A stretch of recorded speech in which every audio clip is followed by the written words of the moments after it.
YCP పాలనలో ఒక వ్యక్తి స్వలాభం కోసం మద్యం విధానాన్ని సర్వనాశనం చేశారని సీఎం చంద్రబాబు ఆగ్రహం వ్యక్తం చేశారు.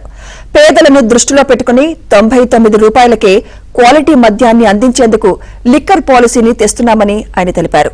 పోలవరం ప్రాజెక్టును పూర్తి చేసే గోదావరి జలాలను పరుగులు పెట్టిస్తామని సీఎం చంద్రబాబు భరోసా ఇచ్చారు. విశాఖ స్టీల్ ప్లాంట్ విషయంలో ఎవరికీ ఆందోళన అవసరం లేదన్నారు.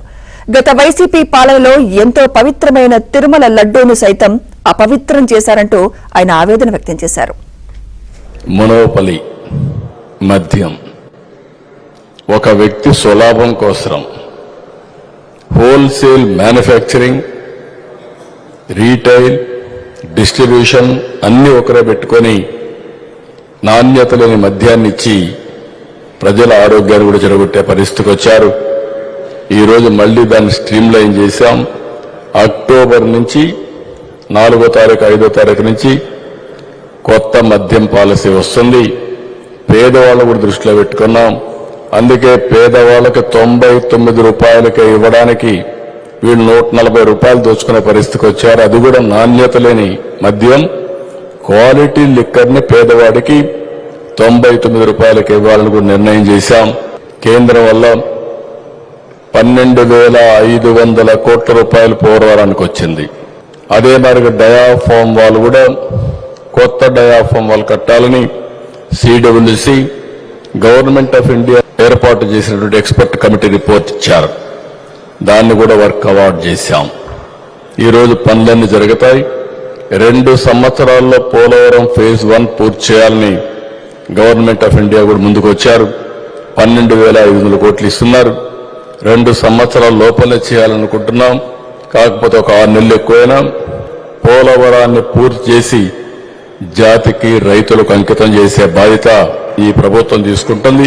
విశాఖపట్నం స్టీల్ ప్లాంట్ కూడా అనవసరంగా దీన్ని ఒక ఇష్యూ చేయడానికి ప్రయత్నం చేస్తున్నారు. వీళ్ళ జీవితంలో ఎప్పుడూ ఈ స్టీల్ ప్లాంట్ గురించి మాట్లాడలేదు. ఇంత మునుపు కూడా విశాఖపట్నం స్టీల్ ప్లాంట్ ఇదే మరికి ఇబ్బందుల్లో వస్తే ఆ రోజు కాపాడింది వాజ్పేయి గారి గవర్నమెంట్ లో ఎన్డీఏ ప్రభుత్వం.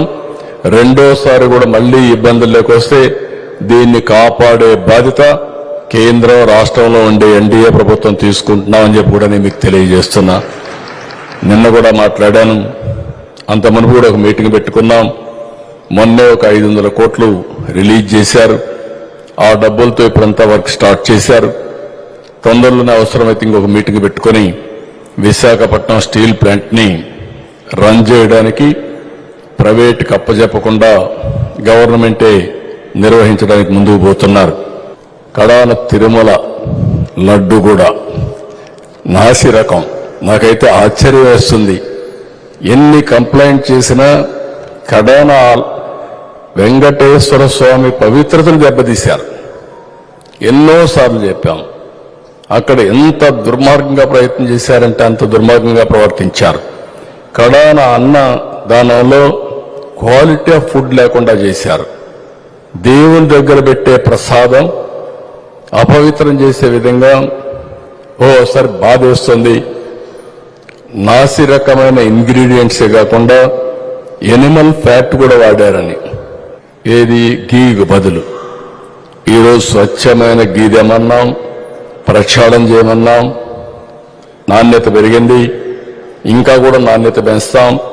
అల్టిమేట్ గా వెంకటేశ్వర స్వామి మన రాష్ట్రంలో ఉండడం మనందరి అదృష్టం.